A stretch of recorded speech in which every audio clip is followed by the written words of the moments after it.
بسم اللہ الرحمن الرحیم۔ السلام علیکم ورحمۃ اللہ وبرکاتہ۔ ناظرین، امید کرتا ہوں آپ سب لوگ خیر و عافیت سے ہوں گے۔ محترم ناظرین، حضور نبی کریم رؤوف الرحیم حضرت محمد مصطفیٰ صلی اللہ علیہ وسلم کی زندگی ہم سب مسلمانوں کے لیے ایک عملی نمونہ ہے۔ محترم ناظرین، حضور نبی کریم صلی اللہ علیہ وسلم نے اپنی حیات مبارکہ میں بے شمار معاملات کے فیصلے فرمائے جو قیامت تک کے آنے والے مسلمانوں کے لیے عدل و انصاف کی روشن مثال بنے۔ محترم ناظرین، آج کی اس ویڈیو میں ہم آپ کو حضور نبی کریم صلی اللہ علیہ وسلم کے کیے گئے فیصلوں کے بارے میں آگاہ کریں گے جو کہ آپ کی زندگی میں بھی رہنمائی کا باعث بنیں گے۔ لہٰذا ویڈیو کا باقاعدہ آغاز کرنے سے پہلے آپ سے گزارش ہے کہ ہماری اس ویڈیو کو اینڈ تک مکمل ضرور دیکھیے گا، اور اگر یہ ویڈیو اچھی لگے تو اس ویڈیو کو لائک کیجئے اور اس طرح کی مزید ویڈیوز دیکھنے کے لیے ہمارے اس چینل کو سبسکرائب بھی کر لیجئے۔ محترم ناظرین، حضرت جابر رضی اللہ تعالیٰ عنہ سے روایت ہے کہ سعد بن ربیع رضی اللہ تعالیٰ عنہ کی بیوی اپنی دونوں صاحبزادیوں کو لے کر جو حضرت سعد رضی اللہ تعالیٰ عنہ سے تھیں، نبی کریم صلی اللہ علیہ وسلم کی خدمت اقدس میں حاضر ہوئیں اور عرض کرنے لگی، یا رسول اللہ صلی اللہ علیہ وسلم، یہ دونوں بچیاں سعد بن ربیع کی ہیں۔ ان بچیوں کے باپ احد کی لڑائی میں آپ کے ساتھ تھے اور شہید ہو گئے تھے۔ ان کے چچاؤں نے ان کا مال لے لیا اور ان کے لیے کچھ بھی نہیں چھوڑا۔ اب مال نہ ہونے کی وجہ سے ان سے کوئی نکاح بھی نہیں کرتا۔ تو نبی کریم صلی اللہ علیہ وسلم نے فرمایا، اس معاملے کا فیصلہ اللہ تبارک و تعالیٰ خود کرے گا۔ چنانچہ پھر میراث کی آیت مبارکہ نازل ہوئی۔ حضور نبی کریم صلی اللہ علیہ وسلم نے لڑکیوں کے چچاؤں کو طلب فرمایا اور حکم دیا، لڑکیوں کو 2/3 مال دو اور 8واں حصہ لڑکیوں کی ماں کو دے دو، اور باقی جس قدر بچ جائے وہ تمہارا ہے۔ اس طرح حضور نبی کریم صلی اللہ علیہ وسلم نے ان کی میراث کا معاملہ حل فرما دیا۔ محترم ناظرین، صحیح بخاری میں حضرت انس بن مالک رضی اللہ تعالیٰ عنہ سے روایت ہے، ایک یہودی نے ایک لڑکی کا سر 2 پتھروں کے درمیان کچل ڈالا۔ دوسری حدیث میں ہے کہ ایک لونڈی زیور پہنے ہوئے شہر میں نکلی تو ایک یہودی نے اسے پتھر دے مارا۔ اس لڑکی کو حضور نبی کریم صلی اللہ علیہ وسلم کی خدمت اقدس میں لایا گیا تو ابھی اس لڑکی میں تھوڑی جان باقی تھی۔ نبی کریم صلی اللہ علیہ وسلم نے پوچھا، کیا تمہیں فلاں شخص نے مارا ہے؟ اس نے سر کے اشارے سے جواب دیا کہ نہیں۔ پھر پوچھا گیا تو اس نے اشارے کے ساتھ کہا کہ ہاں، اسی نے مارا ہے۔ پس یہودی کو پیش کیا گیا اور اس کی تفتیش کی گئی، یہاں تک کہ اس نے اقرار کر لیا کہ اسی نے ہی اس کو مارا ہے۔ پس نبی کریم صلی اللہ علیہ وسلم نے اسے اسی طرح قتل کیے جانے کی سزا سنا دی۔ محترم ناظرین، ایک مرتبہ ایک شخص نے کسی کے پاؤں کو زخمی کر دیا۔ زخم خانے والے نے بارگاہ رسالت میں حاضر ہو کر فریاد کی، یا رسول اللہ صلی اللہ علیہ وسلم، مجھے اس سے بدلہ دلائیں۔ حضور نبی کریم صلی اللہ علیہ وسلم نے ارشاد فرمایا، زخم کے مندمل ہو جانے تک تم صبر کرو۔ لیکن اس شخص نے اس بات پر اصرار کیا کہ فوراً بدلہ لیا جائے۔ اس پر نبی کریم صلی اللہ علیہ وسلم نے اس کا بدلہ دلا دیا۔ کچھ عرصہ کے بعد اس شخص کا زخم تو اچھا ہو گیا، لیکن بعد میں وہ خود بخود لنگڑا ہو گیا۔ اس نے بارگاہ رسالت میں حاضر ہو کر اس بات کا ذکر کیا تو حضور نبی کریم صلی اللہ علیہ وسلم نے فرمایا، کیا میں نے تجھ سے یہ نہیں کہا تھا کہ زخم اچھا ہونے تک تم صبر کرو؟ لیکن تم نے میری بات قبول نہ کی، بس اللہ تبارک و تعالیٰ نے تجھے رد کر دیا اور تو ایک لمبے عرصے کے لیے لنگڑا ہو گیا۔ محترم ناظرین، اس واقعہ کے بعد نبی کریم صلی اللہ علیہ وسلم نے حکم دیا کہ اب جس کسی کو کسی کے ہاتھوں زخم پہنچے تو وہ فوری طور پر اس کا بدلہ نہ لے، بلکہ اس وقت تک انتظار کرے کہ اس کا زخم اچھا ہو جائے اور منتمل ہو جائے۔ محترم ناظرین، عہد نبوی میں ایک منافق کا ایک یہودی سے جھگڑا ہو گیا۔ یہودی نے منافق کو بارگاہ رسالت میں حاضر ہونے کی پیشکش کی کہ یہ شخص مسلمان ہونے کے ناطے حضور پاک صلی اللہ علیہ وسلم کے فیصلے کو دل و جان سے تسلیم کر لے گا، مگر یہودی کی سوچ کے برعکس اس منافق نے فیصلے کے لیے یہودی سردار کعب بن اشرف کے پاس جانے کا انتخاب کیا، جسے قرآن مجید میں طاغوت کا نام دیا گیا۔ مگر یہودی کے اصرار پر یہ شخص حضور نبی کریم صلی اللہ علیہ وسلم کی خدمت اقدس میں حاضر ہوا۔ نبی کریم صلی اللہ علیہ وسلم نے قصہ سن کر جو فیصلہ فرمایا وہ یہودی کے حق میں تھا اور منافق کے خلاف تھا۔ منافق اس فیصلے سے راضی نہ ہوا اور یہودی سے کہنے لگا اس کا فیصلہ حضرت عمر رضی اللہ تعالیٰ عنہ سے کرواتے ہیں۔ چنانچہ دونوں حضرات حضرت عمر رضی اللہ تعالیٰ عنہ کے پاس پہنچے اور یہودی نے پورے معاملے سے آگاہ کر دیا کہ پہلے ہم حضور پاک صلی اللہ علیہ وسلم سے فیصلہ کروا چکے ہیں، مگر اس شخص نے عدالت نبی کے فیصلے کو تسلیم کرنے سے انکار کر دیا ہے، اور اب اسی کی خواہش پر ہم آپ کے پاس فیصلے کے لیے حاضر ہوئے ہیں۔ حضرت عمر رضی اللہ تعالیٰ عنہ نے اس سے پوچھا کیا واقعی پہلے حضور نبی کریم صلی اللہ علیہ وسلم فیصلہ کر چکے ہیں؟ اس منافق کا ہاں میں جواب سن کر حضرت عمر رضی اللہ تعالیٰ عنہ اپنے گھر تشریف لائے، گھر سے تلوار لی اور باہر آ کر منافق کا سر قلم کر دیا۔ اس پر منافقین کے عزیز و اقارب نے ایک ہنگامہ کھڑا کر دیا اور خدمت نبی میں آ کر قصاص کا مطالبہ کیا۔ حضور نبی کریم صلی اللہ علیہ وسلم نے حضرت عمر رضی اللہ تعالیٰ عنہ سے مکمل تفصیلات سنی۔ حضرت عمر رضی اللہ تعالیٰ عنہ نے عرض کیا یا رسول اللہ صلی اللہ علیہ وسلم، میں نے اسے اس لیے قتل کیا کہ اس نے آپ کے فیصلے کو مسترد کر دیا تھا۔ اسی وقت حضرت جبرائیل علیہ السلام تشریف لائے اور فرمانے لگے عمر فاروق ہیں، انہوں نے حق و باطل کے درمیان فرق کر دیا ہے۔ حضور نبی کریم صلی اللہ علیہ وسلم نے حضرت عمر رضی اللہ تعالیٰ عنہ کو خوشخبری دیتے ہوئے فرمایا اے عمر تم فاروق ہو۔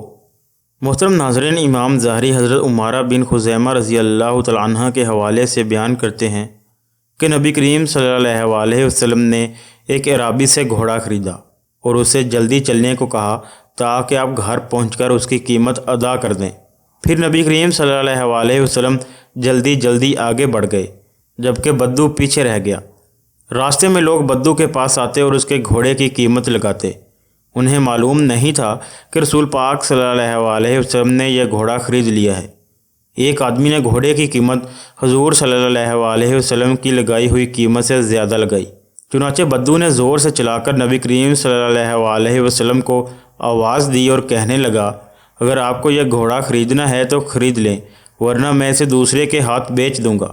نبی کریم صلی اللہ علیہ وسلم نے فرمایا کیا میں نے تجھ سے یہ گھوڑا خرید نہیں لیا؟ عرابی نے کہا نہیں، ابھی سودا مکمل نہیں ہوا۔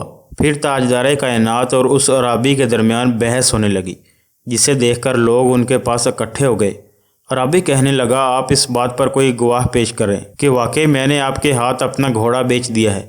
جو مسلمان بھی ان کی گفتگو سن کر وہاں آتا وہ بدو سے کہتا تیرا ستیہ ناس ہو، تو کیوں ضد کرتا ہے اور حضور نبی کریم صلی اللہ علیہ وسلم کے ساتھ بحث و مباحثہ کیوں کر رہا ہے؟ کیا نبی کریم صلی اللہ علیہ وسلم حق کے خلاف بھی کوئی بات کریں گے؟ اسی دوران حضرت خزیمہ بن ثابت رضی اللہ تعالیٰ عنہ وہاں آ پہنچے۔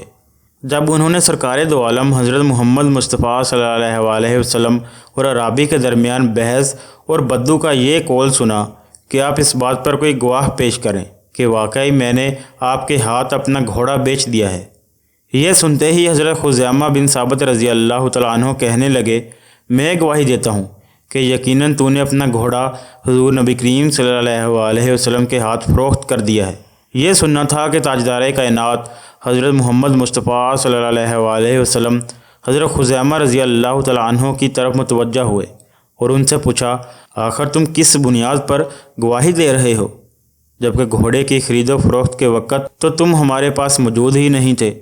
حضرت خزیمہ بن ثابت رضی اللہ تعالیٰ عنہ نے عرض کیا یا رسول اللہ صلی اللہ علیہ وسلم آپ کی تصدیق کی بنیاد پر ہی میں نے گواہی دی ہے۔ چنانچہ اس کے بعد حضور نبی کریم صلی اللہ علیہ وسلم نے حضرت خزیمہ بن ثابت رضی اللہ تعالیٰ عنہ کی گواہی کو دو آدمیوں کی گواہی کے برابر قرار دیا۔ محترم ناظرین، حضرت معاویہ بن حکم سلمہ رضی اللہ تعالیٰ عنہ کہتے ہیں کہ میری ایک لونڈی تھی جو احد پہاڑ اور جوانیاں کے ارد گرد بکریاں چرایا کرتی تھی۔ اتفاق سے ایک دن میں اس کے پاس پہنچ گیا۔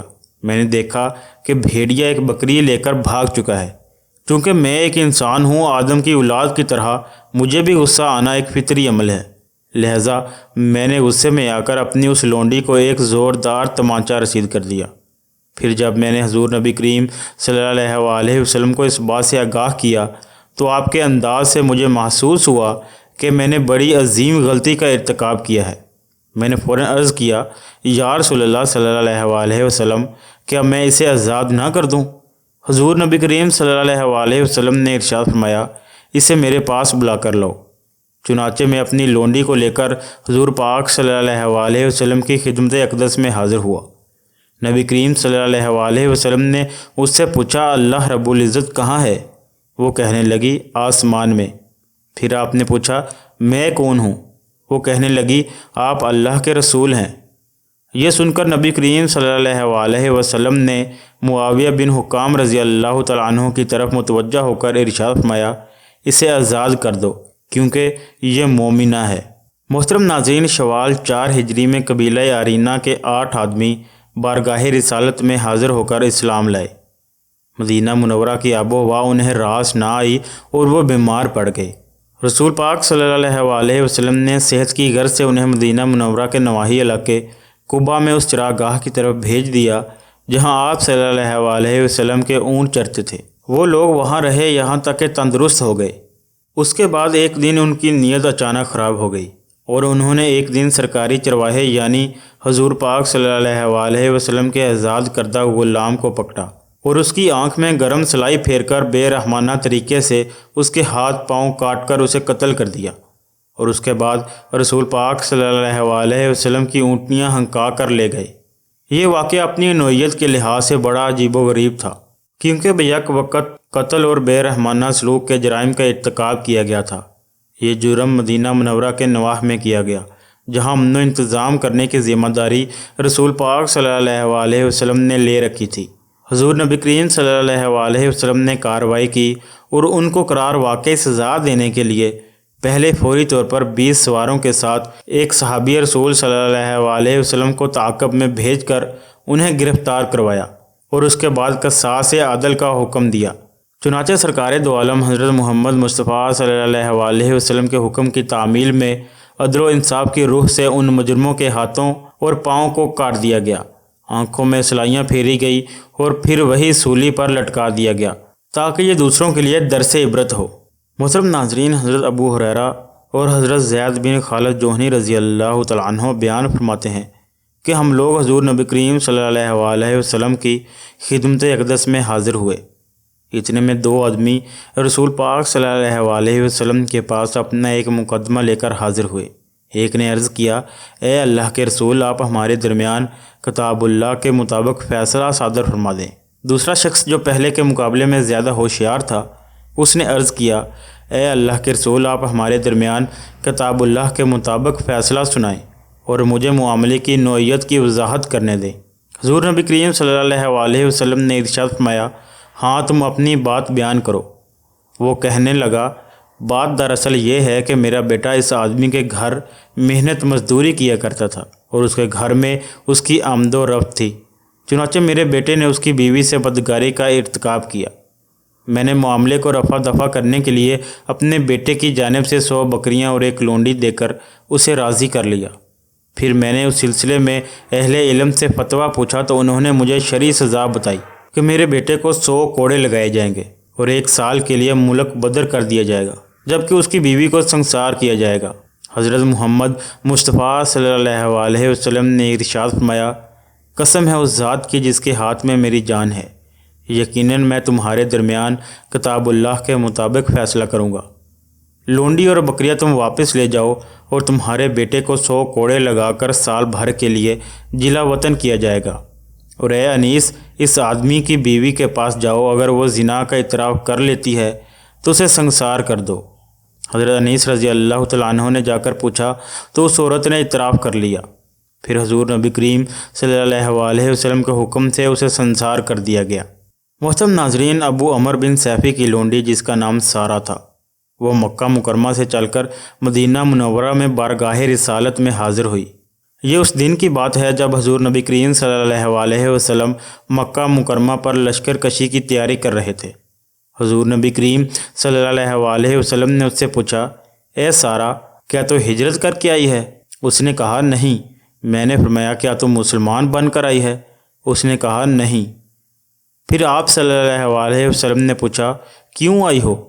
اس نے جواب دیا، آپ لوگ اہل و عیال، خاندان اور غلاموں والے تھے، چونکہ مجھے شدید حاجت لاحق ہوئی، اس لیے آپ لوگوں کی خدمت میں حاضر ہو گئی تاکہ مجھے کچھ عطیہ مل جائے اور زیب تن کرنے کے لیے کپڑوں کا بندوبست ہو جائے۔ نبی کریم صلی اللہ علیہ وسلم نے اس سے فرمایا کہ اہل مکہ کے نوجوان تیرے درد کا مداوا نہیں بن سکے؟ چونکہ یہ لونڈی گانے والی تھی، اس لیے آپ نے یہ الفاظ ارشاد فرمائے۔ اس نے عرض کی، جنگ بدر کے بعد مجھے گھاس نہیں ڈالی گئی۔ پھر حضور صلی اللہ علیہ وسلم نے اپنے صحابہ کرام کو اس لونڈی کے لیے عطیات دینے پر ابھارا۔ چنانچہ صحابہ کرام رضی اللہ تعالیٰ عنہ نے اسے عطیات سے نوازا اور اس کے لیے کپڑے مہیا کیے۔ اس کے بعد حضرت حاطب بن ابی بلتہ رضی اللہ تعالیٰ عنہ اس لونڈی کے پاس آئے۔ یہ حاطب بن ابی بلتہ بھی ان قلیل حضرات میں سے ایک تھے جنہیں حضور نبی کریم صلی اللہ علیہ وسلم کی جنگی نقل و حرکت کا علم ہوتا تھا۔ چنانچہ انہوں نے اس لونڈی سارہ کو اہل مکہ کے لیے ایک رازدارانہ خط دیا اور اس خط کو منزل تک پہنچانے کے لیے 10 دینار اور کچھ چادریں پیش کی۔ سارہ نے حضرت حاطب بن ابی بلتہ رضی اللہ تعالیٰ عنہ کی پیشکش قبول کر لی اور ان سے خط لے لیا۔ خط کا عنوان کچھ اس طرح تھا: حاطب بن ابی بلتہ رضی اللہ تعالیٰ عنہ کی جانب سے بشندان مکہ کے نام عرض ہے کہ رسول پاک صلی اللہ علیہ وسلم تمہارے اوپر چڑھائی کرنے والے ہیں، اس لیے ازراہ ہمدردی میں نے تمہارے پاس یہ رازدارانہ خط بھیجنے کی جرت کی تاکہ تم لوگ اپنے بچاؤ کے لیے ہوشیار ہو جاؤ۔ سارہ بڑی تیز رفتاری کے ساتھ مکہ مکرمہ روانہ ہو گئی۔ شاید وہ اہل قریش سے حاطب بن ابی بلتہ کی جانب سے پیش کردہ رقم سے کچھ زیادہ ہی امید لگائے ہوئے تھی۔ اتنے میں اللہ تبارک و تعالیٰ نے عرش سے فرش پر حضرت جبرائیل امین علیہ السلام کو وحی دے کر بھیجا اور انہوں نے حضور نبی کریم صلی اللہ علیہ وسلم کو حاطب بن ابی بلتہ کے راز سے آگاہ کر دیا۔ چنانچہ حضور پاک صلی اللہ علیہ وسلم نے اپنے صحابہ کے ساتھ مجلس قائم کی اور یوں مخاطب ہوئے: سب سے پہلے حاطب کی طرف سے اہل مکہ کو لکھا گیا خط حاصل کرنا ضروری ہے۔ اس کے بعد پھر حاطب کے لیے سزا تجویز ہو گئی کیونکہ اس نے اللہ کے رسول کا راز فاش کرنے کا جرم کیا ہے۔ پھر حضور نبی کریم صلی اللہ علیہ وسلم نے حضرت علی ابن ابی طالب رضی اللہ تعالیٰ عنہ، حضرت عمار بن یاسر رضی اللہ تعالیٰ عنہ، حضرت زبیر بن ایام رضی اللہ تعالیٰ عنہ، حضرت طلحہ رضی اللہ تعالیٰ عنہ، حضرت مقداد بن اسود اور ابو مرثد لیسی رضی اللہ تعالیٰ عنہ کو سارہ کے پیچھے روانہ کر دیا۔ یہ تمام کے تمام شاہ سوار تھے۔ تاجدار کائنات نے ان سے فرمایا، جب تم مدینہ منورہ سے باہر روضہ خاک کے مقام کو پہنچو گے تو وہاں تمہیں ہودج میں سوار ایک عورت ملے گی جس کے پاس مشرکین کے نام حاطب بن ابی بلتہ کا لکھا ہوا ایک خط ہوگا۔ اسے خط حاصل کر کے اس کا راستہ چھوڑ دینا۔ اگر خط تمہارے حوالے کرنے سے انکار کر دے تو اس کی گردن مار دینا۔ عربی شاہ سواروں کا یہ گھوڑوں کا قافلہ اسی عورت سے اسی جگہ جا ملا جس کی خبر حضور نبی کریم صلی اللہ علیہ وسلم نے دی تھی۔ انہوں نے اس عورت سے پوچھا، خط کہاں رکھا ہے؟ عورت نے اللہ کی قسم کھا کر انہیں بتایا کہ میرے پاس کسی قسم کا خط نہیں ہے۔ شاہ سواروں نے اس کے سامان کی تلاشی لی لیکن خط نہیں ملا۔ چنانچہ پھر واپس جانے کا ارادہ کیا۔ حضرت علی ابن ابی طالب رضی اللہ تعالیٰ عنہ فرمانے لگے، اللہ کی قسم حضور نبی کریم صلی اللہ علیہ وسلم نے نہ تو ہمیں جھوٹی خبر دی اور نہ ہمیں جھٹلانا چاہا۔ یہ جملہ کہتے ہوئے حضرت علی رضی اللہ تعالیٰ عنہ نے اپنی تلوار میان سے کھینچ لی اور لونڈی کو ڈانٹ کر کہا، چل نکال خط، ورنہ اللہ کی قسم میں تجھے ننگا کر کے چھوڑوں گا اور تیری گردن اڑا دوں گا۔ جب لونڈی نے حضرت علی رضی اللہ تعالیٰ عنہ کے تیور دیکھے تو کہنے لگی، اب مجھ سے دور ہی رہیں، میں خط دیتی ہوں۔ یہ سن کر حضرت علی رضی اللہ تعالیٰ عنہ پیچھے ہٹ گئے۔ لونڈی نے اپنے کپڑے کی تہہ سے خط نکال کر شاہ سواروں کے حوالے کر دیا۔ ان شاہ سواروں نے اسے چھوڑ کر مدینہ منورہ کی راہ لی۔ یہ لوگ جب بارگاہ رسالت میں پہنچے تو آپ نے حاطب بن ابی بلتہ کو بلا بھیجا۔ وہ حضور نبی کریم صلی اللہ علیہ وسلم کے دربار میں حاضر ہوئے تو آپ نے پوچھا، کیا تجھے خط کا قصہ معلوم ہے؟ حاطب نے جواب دیا، ہاں مجھے معلوم ہے۔ رسول پاک صلی اللہ علیہ وسلم نے پوچھا، تجھے اس جرم کے ارتکاب پر کس بات نے امادہ کیا؟ حضرت حاطب بن بلتہ رضی اللہ تعالیٰ عنہ نے جواب دیا، یا رسول اللہ، اللہ کی قسم اسلام قبول کرنے کے بعد اس کو ترک کرنے کا ارادہ میرے حاشیے خیال میں کبھی بھی نہیں آیا، اور نہ مشرکین سے جدائی کے بعد ان کی محبت میرے قلب و جگر میں اپنی کوئی جگہ بنا سکی۔ تاہم میں نے دیکھا کہ جتنے بھی مہاجرین ہیں ان کا کوئی نہ کوئی آدمی مکہ میں موجود ہے جو ان کا دفاع کر سکتا ہے، لیکن میں ان کے درمیان اجنبی ہوں، جبکہ میرے خاندان والے انہیں مشرکین کے درمیان ہیں، اس لیے مجھے اپنے اہل خانہ کے بارے میں خوف لاحق ہوا۔ چنانچہ میں نے قریش کو یہ مدد پہنچانا چاہی تاکہ وہ میرے خاندان کی مدافعت کر سکیں۔ اور مجھے یہ بھی یقین تھا کہ اللہ تبارک و تعالیٰ ان پر عذاب ضرور مسلط کرے گا اور میرا یہ خط ان کے کچھ کام نہیں آ سکے گا۔ حضور نبی کریم صلی اللہ علیہ وسلم نے حضرت حاطب بن ابی بلتہ رضی اللہ تعالیٰ عنہ کی بات کی تصدیق فرمائی اور انہیں معذور قرار دیا۔ اس کے بعد حضرت عمر ابن خطاب رضی اللہ تعالیٰ عنہ کو جلال آیا اور وہ بول اٹھے، یا رسول اللہ صلی اللہ علیہ وسلم، آپ میری راہ چھوڑ دیں، میں اس منافق کی گردن اڑا دیتا ہوں۔ حضور نبی کریم صلی اللہ علیہ وسلم نے فرمایا، اے عمر، تجھے کیا خبر؟ شاید اللہ رب العزت نے بدری صحابہ کی طرف جھانک کر فرمایا ہو، تم جو چاہو کرو، میں نے تمہارے گناہ معاف فرما دیے ہیں۔ محترم ناظرین، جب حضور نبی کریم صلی اللہ علیہ وسلم نے بنی قریظہ کی غداری کے سبب ان کا محاصرہ کیا تو آپ نے یہودیوں کے قلعے میں حضرت ابو لبابہ رضی اللہ تعالیٰ عنہ کو بھیجا تاکہ وہ یہودیوں سے مذاکرات کریں۔ شاید یہودی اللہ تبارک و تعالیٰ کا فیصلہ تسلیم کرنے کی حامی بھر کر قلعے سے نیچے اتر آئے۔ جب حضرت ابو لبابہ رضی اللہ تعالیٰ عنہ یہودیوں کے پاس گئے تو ان کے بچے، بوڑھے اور عورتیں رو رہی تھیں۔ یہودیوں نے حضرت ابو لبابہ رضی اللہ تعالیٰ عنہ سے پوچھا کہ آپ کو معلوم ہے کہ حضور نبی کریم صلی اللہ علیہ وسلم ہمارے ساتھ کون سا معاملہ کرنے والے ہیں؟ حضرت ابو لبابہ رضی اللہ تعالیٰ عنہ نے اپنی گردن کی طرف اشارہ کیا کہ حضور نبی کریم صلی اللہ علیہ وسلم تمہیں قتل کرنے والے ہیں۔ اس کے بعد وہ قلعے سے نکلے ہی تھے کہ انہیں ہوش آیا کہ ان سے حضور نبی کریم صلی اللہ علیہ وسلم کا راز افشاں ہو گیا ہے اور یوں ان سے اسلام اور حضور نبی کریم صلی اللہ علیہ وسلم کے معاملے میں خیانت سرزد ہو گئی ہے۔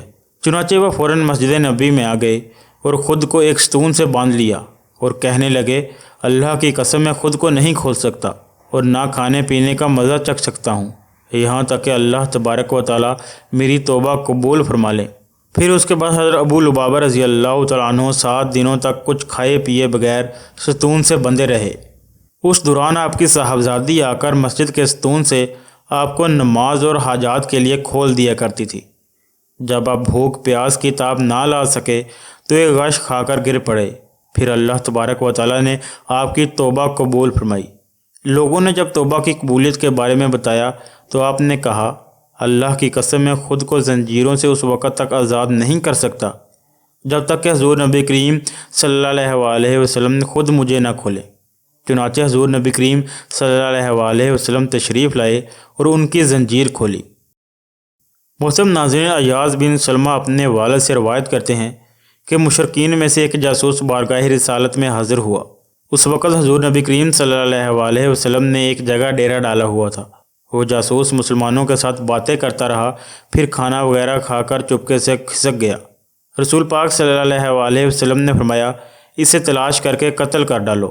نبی کریم صلی اللہ علیہ وسلم کا حکم سنتے ہی لوگ جاسوس کے پیچھے دوڑ پڑے۔ میرے والد سلمہ نے دوڑ کر سب سے پہلے اس جاسوس کی اونٹنی کی لگام جا پکڑی اور اسے موقع پر ہی قتل کر دیا۔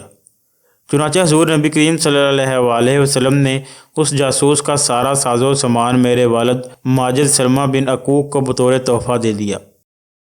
محترم ناظرین، متعدد سیرت نگاروں نے یہ واقعہ لکھا ہے کہ جنگ بدر میں جن 70 قیدیوں کو گرفتار کیا گیا تھا ان میں ابو عزا عمر بن عبداللہ بھی تھا جو کہ شاعر تھا، ایک محتاج شخص تھا اور کئی بچوں کا باپ تھا۔ اس نے بارگاہ رسالت میں درخواست کی، اے اللہ کے رسول، میرے حالات آپ سے مخفی نہیں ہیں اور آپ کو یہ بھی معلوم ہے کہ میں ایک محتاج اور کثیر العیال آدمی ہوں، اس لیے میری درخواست ہے کہ آپ مجھ پر احسان کریں اور مجھے رہا فرما دیں۔ میں مسلمانوں کے مقابلے کے لیے اس لیے نکلا تھا کہ مجھے اہل و عیال کے لیے کچھ مال حاصل ہو جائے۔ حضور نبی کریم صلی اللہ علیہ وسلم نے اس کی عاجزی اور محتاجی کو دیکھتے ہوئے اس کے لیے معافی کا پروانہ جاری کر دیا اور اس سے یہ بھی عہد کر لیا کہ وہ دوبارہ کبھی حضور نبی کریم صلی اللہ علیہ وسلم کے خلاف جنگ کے لیے نہیں نکلے گا۔ مگر اس نے بد عہدی کی اور جنگ احد میں بھی مسلمانوں سے مقابلے کے لیے نکل پڑا۔ اس جنگ میں اس نے مشرکین کو مسلمانوں کے خلاف خوب ابھارا اور اشعار بھی کہے۔ اتفاق سے جنگ احد میں بھی مسلمانوں کے ہتھے چڑھ گیا اور گرفتار کر لیا گیا۔ یہ عجیب اتفاق ہے کہ اس کے علاوہ کوئی بھی دوسرا مشرک غزوہ احد میں گرفتار نہیں ہوا۔ جب اس بدبخت کو حضور نبی کریم صلی اللہ علیہ وسلم کے سامنے پیش کیا گیا تو اس مرتبہ بھی وہ حضور نبی کریم صلی اللہ علیہ وسلم سے معافی کی درخواست کرتے ہوئے کہنے لگا، مجھ پر احسان فرمائیں اور مجھے چھوڑ دیں، مگر اس مرتبہ حضور نبی کریم صلی اللہ علیہ وسلم نے اس کی بات پر کان نہیں دھرے اور ارشاد فرمایا، مومن ایک سوراخ سے 2 مرتبہ نہیں ڈسا جاتا۔ میں تمہیں نہیں چھوڑ سکتا کہ کہیں تم مکہ مکرمہ پہنچ کر اپنے دائیں بائیں دیکھ کر بطور فخریہ نہ کہو کہ میں نے محمد کو 2 مرتبہ دھوکہ دے دیا ہے۔ پھر نبی کریم صلی اللہ علیہ وسلم کے حکم سے اس کی گردن اڑا دی گئی۔ محترم ناظرین، اسی طرح ہمیں اس فیصلے سے پتہ چلتا ہے کہ اگر کوئی شخص ہمیں ایک دفعہ دھوکہ دینے کے باوجود دوسری مرتبہ دھوکہ دینے کی کوشش کرے تو دوبارہ ہمیں اسے معاف کرنے کی غلطی کبھی نہیں کرنی چاہیے اور اس کو اس کے کیے کی سزا دینی چاہیے۔ محترم ناظرین، حضرت نعیم بن مسعود بیان کرتے ہیں کہ ایک مرتبہ مسلمہ کذاب نے اپنے 2 قاصدوں کو خط لے کر حضور نبی کریم صلی اللہ علیہ وسلم کی خدمت میں روانہ کیا۔ جب نبی کریم صلی اللہ علیہ وسلم نے خط سنا تو دونوں قاصدوں سے پوچھا، مسلمہ کے بارے میں تم دونوں کیا کہتے ہو؟ وہ دونوں کہنے لگے، ہم اس بات کے قائل ہیں کہ جو مسلمہ کہتا ہے اور تسلیم کرتے ہیں کہ وہ معاذ اللہ نبی ہیں۔ ان کی باتیں سن کر رسول پاک صلی اللہ علیہ وسلم نے ارشاد فرمایا، اللہ کی قسم، اگر یہ بات آڑے نہ آتی کہ قاصد کو قتل نہیں کیا جاتا تو میں ضرور تم دونوں کی گردنیں اڑا دیتا۔ محترم ناظرین، فتح مکہ سے کچھ دن قبل حضور نبی کریم صلی اللہ علیہ وسلم کے داماد ابو العاص بن ربیع بن عبد الوازر تجارت کی غرض سے قریش کی ایک جماعت کے ساتھ شام کی طرف جا نکلے۔ ان کے ساتھ قریش کے اموال بھی تھے۔ ملک شام سے واپسی پر حضور نبی کریم صلی اللہ علیہ وسلم کے بھیجے ہوئے ایک چھوٹے سے لشکر نے ابو العاص اور ان کے ہمراہیوں کا راستہ روکا۔ اس لشکر کے امیر حضرت زید بن حارثہ رضی اللہ تعالیٰ عنہ تھے۔ مسلمانوں نے قریش کے اس قافلے کا سارا مال چھین لیا اور کچھ لوگوں کو بھی گرفتار کر کے مدینہ منورہ لے آئے، مگر ابو العاص بھاگنے میں کامیاب ہو گیا۔ وہ رات کو اپنے مال کے حصول کے لیے مدینہ منورہ میں اپنی بیوی اور حضور نبی کریم صلی اللہ علیہ وسلم کی صاحبزادی حضرت زینب رضی اللہ تعالیٰ عنہ کے گھر آئے اور ان سے پناہ طلب کی۔ حضرت زینب رضی اللہ تعالیٰ عنہ نے انہیں پناہ دے دی۔ جب رسول پاک صلی اللہ علیہ وسلم نے صبح کی نماز کے لیے اللہ اکبر کہا تو حضرت زینب رضی اللہ تعالیٰ عنہ نے عورتوں کے صف میں سے آواز بلند کرتے ہوئے کہا، لوگوں، میں نے ابو العاص بن ربیع کو پناہ دی ہوئی ہے۔ حضور نبی کریم صلی اللہ علیہ وسلم نے جب سلام پھیرا تو لوگوں کی طرف متوجہ ہوئے اور ارشاد فرمایا، کیا میں نے جو کچھ سنا ہے وہ تم لوگوں نے بھی سنا ہے؟ صحابہ کرام نے عرض کیا، ہاں یا رسول اللہ صلی اللہ علیہ وسلم، ہم نے بھی سنا ہے۔ رسول پاک صلی اللہ علیہ وسلم نے ارشاد فرمایا، قسم ہے اس ذات کی جس کے ہاتھ میں میری جان ہے، مجھے اس سلسلے کی کچھ بھی خبر نہیں تھی کہ میری صاحبزادی نے ابو العاص کو پناہ دے رکھی ہے، یہاں تک کہ میں نے ابھی یہ بات سنی جو تم نے بھی سنی ہے۔ پھر آپ نے فرمایا، مسلمانوں میں کوئی ادنا آدمی بھی کسی کو پناہ دے سکتا ہے۔ اس کے بعد حضور پاک صلی اللہ علیہ وسلم نے اپنی صاحبزادی حضرت زینب رضی اللہ تعالیٰ عنہ کے پاس تشریف لائے اور فرمایا، ابو العاص کی رہائش کا اچھی طرح بندوبست کرو، مگر وہ تمہارے قریب نہ آنے پائے، کیونکہ تم اس کے لیے حلال نہیں ہو کہ وہ کافر ہے اور تم مسلمان ہو۔ حضرت زینب رضی اللہ تعالیٰ عنہ نے حضور نبی کریم صلی اللہ علیہ وسلم کو بتایا کہ ابو العاص اپنا مال طلب کرنے کی غرض سے آئے ہیں۔ نبی کریم صلی اللہ علیہ وسلم نے ان افراد کو اکٹھا کیا جنہوں نے ابو العاص اور اس کے ساتھیوں کا مال لیا تھا۔ پھر آپ صلی اللہ علیہ وسلم نے ان سے فرمایا، جیسا کہ تم لوگ خوب اچھی طرح سے جانتے ہو، یہ آدمی ابو العاص ہمارے رشتہ داروں میں سے ہے۔ تم لوگوں نے اس کا مال چھینا ہے جسے اللہ تبارک و تعالیٰ نے تمہیں بطور غنیمت عطا فرمایا ہے۔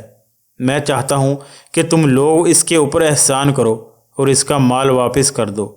یہ میری ایک تجویز ہے، اگر تم اس بات سے انکار کرتے ہو تو اس مال کے زیادہ حقدار تم ہی لوگ ہو۔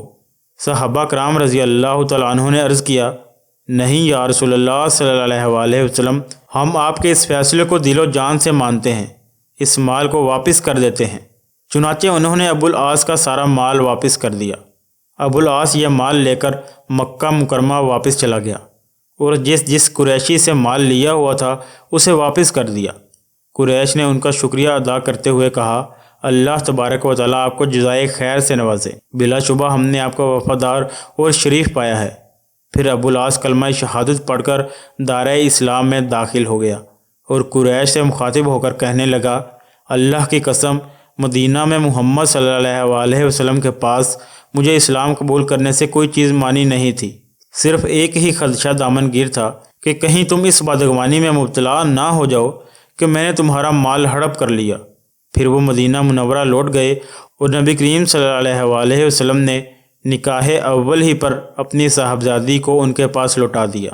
محترم ناظرین، یہ تھے حضور نبی کریم رؤوف الرحیم حضرت محمد مصطفیٰ صلی اللہ علیہ وسلم کی زندگی میں کیے گئے چند فیصلے۔ امید کرتا ہوں یہ ویڈیو آپ کو ضرور اچھی لگی ہوگی۔ اگر یہ ویڈیو اچھی لگی ہے تو اس ویڈیو کو لائک ضرور کیجئے اور اس طرح کی مزید ویڈیوز دیکھنے کے لیے ہمارے اس چینل کو سبسکرائب بھی کر لیجئے۔ آپ کو ہماری ویڈیوز کیسی لگتی ہیں اس کا اظہار کومنٹ باکس میں ضرور کیجئے گا۔ ملتے ہیں کسی اگلی ویڈیو میں، تب تک کے لیے اپنا اور اپنے پیاروں کا بہت سارا خیال رکھیے گا۔ اللہ حافظ۔